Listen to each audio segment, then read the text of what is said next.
Just as pilots thoroughly prepare for takeoff to ensure a safe journey, industries are expected to strictly comply with chemical control regulations. Today, we will explore how organizations manage regulatory changes, assess their impact, and leverage monitoring tools to stay ahead. Joining us are our expert pilots, Gerson Martin from ECHA and Paul Ylioja from Merck. Let's get ready for takeoff. Lots of regulations and restrictions to monitor, from the control tower and the cockpit. Paul, with so many regulations to monitor, why is it crucial for industry to stay ahead and update on regulatory changes and adapt quickly? Well, the first reason is compliance and making sure that we can ensure our license to operate and keep up to speed and let our customers know exactly where and when they can sell their products. Okay, that's the core line. Okay. Despite current challenging headwinds for industry, monitoring regulations remain important. Can you share examples of how companies are tracking those regulatory changes? Yeah, one of the nice things now with AI and everything else coming along is that we're getting more and more information. And we use, of course, all available means. That is from regulators' websites, of course, reading the base legislation, and from service providers providing digital information on changes to regulations. Ultimately, we need to combine all of those, and that provides a big challenge, which I'm happy to talk about today. Okay. Gerson, ECHA offers tools like UCLEF and ECHA to help companies navigate Europe's regulatory landscape. Which regulations are currently highlighted on ECHA's dashboard, and what are the latest updates to your monitoring tools? So ECHA oversees currently many regulations like REACH, CLP, BPR, PEEK, DVD, and batteries regulations, and more. And more regulations are coming over the coming years. So what we have decided is that with ECHA is like we have decided to develop a system that actually is very intuitive, and it will help users to navigate on the chemical regulations. And currently, ECHA contains information about the following legislations, which is REACH, CLP, POP, and the Drinking Water Directive. And I'm happy to say that actually as of this September, we released the first regulatory set of regulatory lists and obligations processes. So actually that entails people to follow all this information and how this happens, how the regulatory process happens over time. So it allows users to navigate actually what are the next steps of the regulatory process, and allows users to be prepared for instance, public consultations arrive, so then actually can gather the information, put it together, and submit the information to ECHA. So actually when ECHA does the assessment, that's a proper assessment containing all the information that is available for that. Yeah, ECHA can be proud of the system. It looks wonderful, Gerson. Are there any other tools you would recommend for managing and sharing regulatory data? Sure. Besides ECHA and ECHA's website, ECHA makes available what it called the European Chemical Legislation Finder, UCLEF. And this is a very handy tool because it contains up to 51 pieces of legislations managed by the European Commission in one place. We call it one-stop shop. So actually you can put by introducing a chemical identifier, EC, CAS, or chemical name, actually you can have a glance overview of the chemical regulations over your substances. So actually you are prepared in order to be compliant. So actually to monitor what actually your duties before putting the substance into the market, and it's in one go. So actually you don't need to search anywhere else. So actually you have the 51 pieces of legislation in one site. That seems perfect. One-stop shop. Paul, are there other shops you go to for some data? Absolutely. So one of the things that ECHA does very well is make that available. And you said one key thing there, which was ECHA also publishes the legislative process leading to these changes. That's something that companies also need to understand in order to influence it early enough and to be prepared. In other regions, we also have things like JCheck or the Asian chemicals platform from Japan, which covers Southeast Asian countries, and that's another valuable resource for particularly trying to understand those list changes. But where it differs is that it gives you much less information around that legislative process and how to get involved early.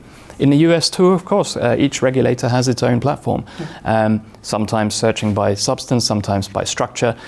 These are all things we need to do, as you know. Identifiers are always a challenge, and with languages and so on, identifying what it impacts is important. Another area, though, of course, is we're talking about chemical regulations, and those have been from chemical agencies. More and more, we're seeing chemical regulation or chemical management regulations coming from other areas where this information is not always present. from eco-design or other initiatives. We need to integrate those and be able to understand them, and that provides a big challenge for industry.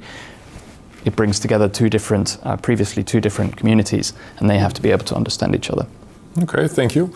And how does Merck manage regulatory change across diverse markets and product lines? And can you perhaps give an example of how these things benefit your business? Yeah, so we take a global approach. That's the thing we need to do. So we have to do that distinguishing between different classifications and requirements and find what works for the globe. And of course, we have to take local decisions and local regulations into account there. But we look at it as a global team. We work across our business. We have more than 300,000 different products, so we really have to work on that complexity, and it has to work across there. So we take different approaches. It won't always work, and I think you have to, for a particular company, what works for a small company is very different to a large company. We're able to process that information and therefore also develop tools, which we will be hearing about this week as well, how we can allow our customers to access the latest information, so they can scan our products, find the latest hazard communication data, find the latest identifiers and regulatory information, and be able to act on that at their end and start that conversation early with your suppliers or the customer supply chain relationship. So that's what we do, and it means for us as a regulatory team, we also have less work to do in terms of managing those individual issues that arise. Okay, and how do you envision the role of AI in regulatory monitoring or in future regulatory monitoring? Will it create a sky scanner that enables you to fly on autopilot? I think that's what people wish, and the thing is that people are going to turn on that autopilot whether you like to or not. And one of the issues there is, as regulatory teams, is a common issue is that from business is that we're not getting answers quickly enough. So AI will answer the question you ask. It will give you the answer you want, but not necessarily the answer you need. So that's where we as regulatory professionals need to start using those tools, understanding their limitations, making sure they work for us to simplify our processes rather than providing easy answers, because the risk of hallucination is real and we can't afford those mistakes in the regulatory space. So AI is absolutely something to look at, but I would say integrate it into your processes with the right quality controls rather than allowing your business to use it to come up with their own answers. Those need that expertise to quality control. Okay, Gerson, what is your view on AI? No, so totally agree. I think from the ECHA's point of view, we are actually starting working on the idea of putting into place on chatbot. So actually we'd allow people to navigate on the information that is currently available on the website and then try to consolidate an information or even to try to navigate through pages. Because one of the things that actually ECHA's website had is many pages, so the information is diluted in many pages. So this chatbot idea will actually consolidate the information in one go. But as a public institution, so with this we are going through, and then we have to make sure that actually the information provided by these chatbot tools is correct. So that's actually we are at the process currently to study and to analyze the outcome of these studies, and then to make sure that the information that is available is correct, and it actually will help users to navigate through their chemical regulatory landscape. Additionally to that, we will further in the future to expand to other, not only to the information available on ECHA but as well on ECHA and how to extract data. And we are working on this actually, we can influence on that in the future. But for the time being, I must say that we are currently focused on to develop ECHA to the final stage. But at the same time, my colleagues are working in this chat box, how to make it available to people in order to navigate, because we understand that if you are not coming from this background, it might be challenging for you to find information at the right place at the right time. That's something I've definitely seen in terms of the ECHA Q&A pages, which are so important for people to look at. And if access to those for, people who aren't studying those throughout or have teams who are absolutely interpreting and completely familiar with all of those answers, it is a massive challenge. And I think all of the guidance that ECHA puts out, there is so much. You can't always be up to speed with that. You have to get it out. And I think that's where one part is. Also the system-to-system integration side of things, that's an interesting one, because ECHA has so much information. But for industry, one part is more clarity on how we can use that. I think CNL notification system integration is a great example of where it works. Not actually for next year. So actually we collected already some feedback from users and stakeholders in actually what regarding to API and how to develop the API. And actually we are now finalize the analysis of those requirements and actually people want to have. And next year we're going to start developing on those. So actually we'll allow people to connect basically with that tube to ECHA's database and to actually feed the regulatory monitoring systems. So actually you can have in your own house a system actually is feeding on the daily basis and it has up-to-date information on the public information that available on ECHA's website, on ECHA. And that's excellent because that's, we are trying to integrate all of these different pieces of information from different data streams, but we have to make sure that they line up and we will always refer. And that's one tip for everybody is when you're looking at these systems, you always have to look for the source data, and that's usually the regulator when it comes to the list information. Okay, from systems and AI to TikTok, this week every ChemCon TV cartoon features a cameo from an Italian brain rot character. In your cartoon you can spot Bombardiro Crocodilo. That's a hybrid creature with the head of a crocodile and the body of a twin-engine bomber, symbolizing dual use. Can you explain how dual-use substances are regulated and assessed within the existing frameworks? Yeah. So for ECHA, for dual-use substances there are particular substances regulated in the EU, and some of these substances are actually regulated by REACH and CLP regulations. So since ECHA is responsible for the latter, so actually we have no comments so much on the dual use. So actually you will have to refer to the Commission for that particular purpose. Yeah, and dual-use substances, so those that are used both for military purposes as well as for civilian uses, are a challenging area to manage from a company perspective, quite often because those regulations are dealt with often by a trade compliance team rather than a chemical regulatory team, and that's another kind of interaction that needs to be managed.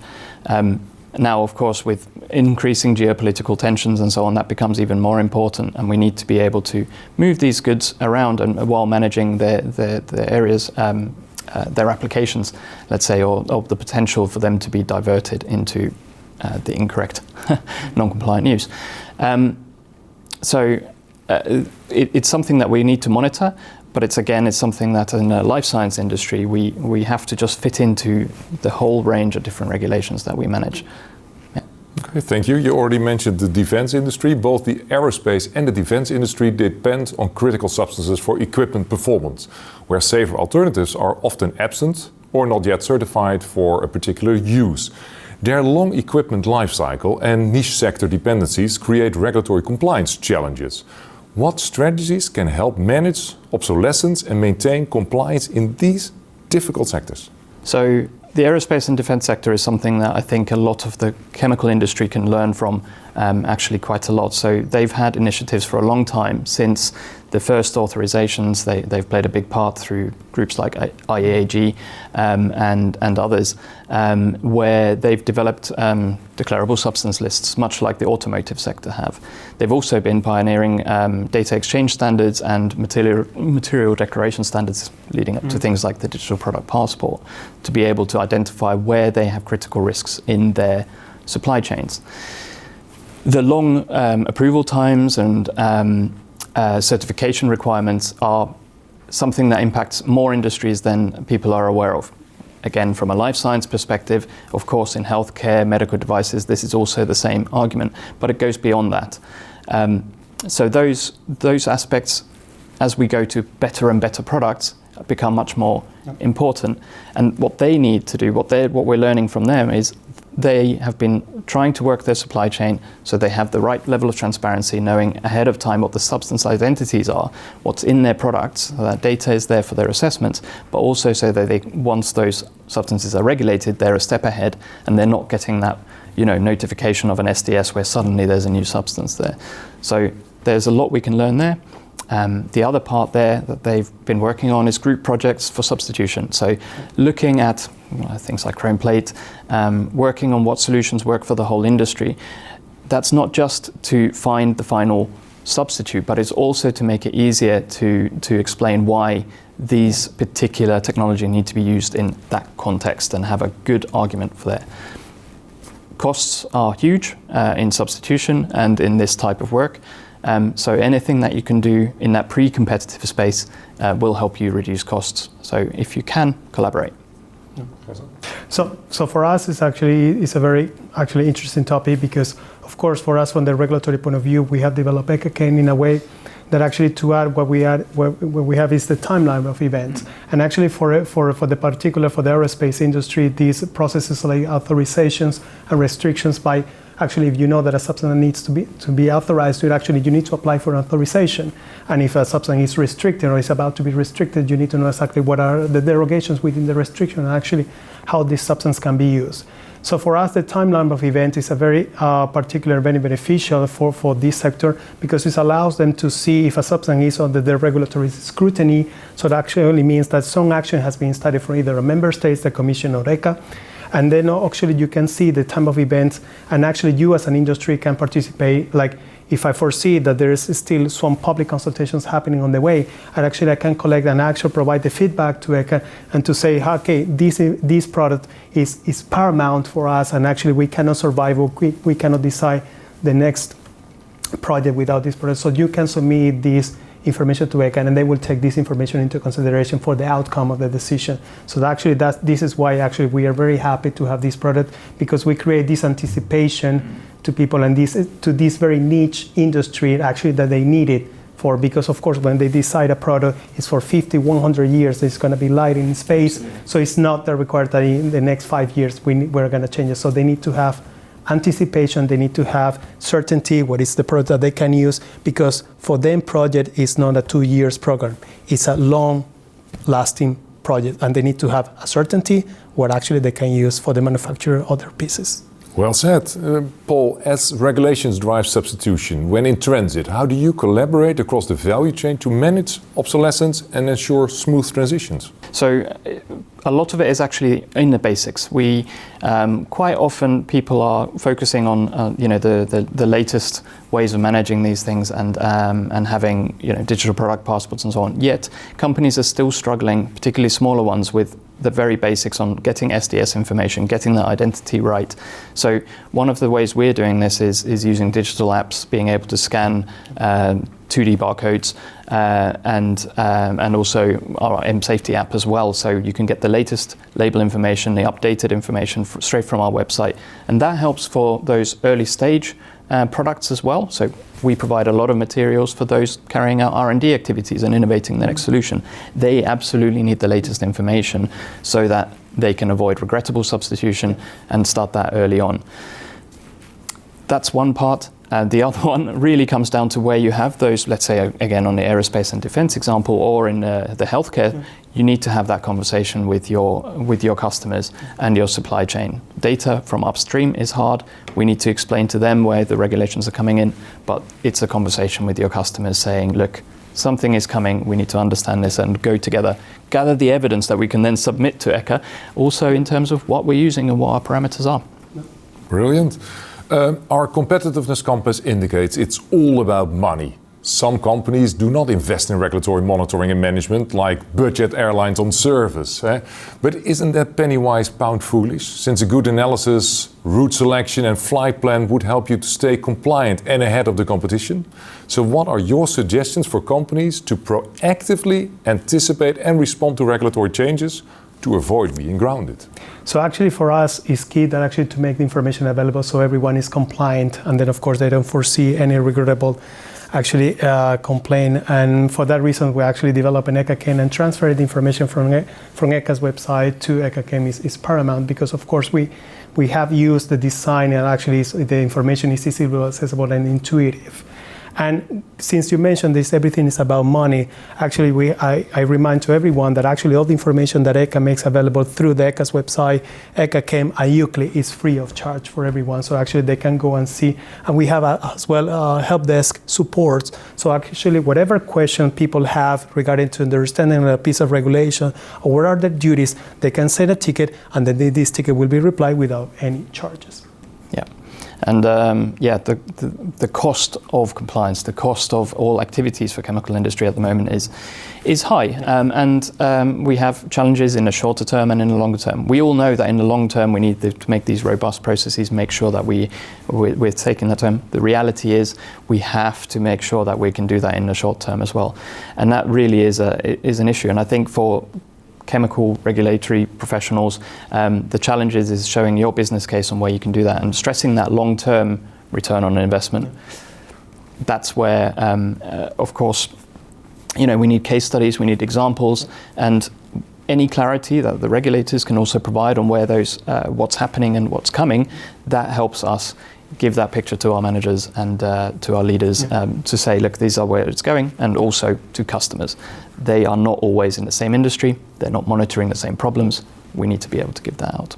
Thank you both for your insights. It's clear that while regulatory navigation isn't easy yet, tools like ECHA can provide valuable support. With regulatory turbulence ahead, it's time for industry to fasten their seatbelts and be proactive in regulatory monitoring and management.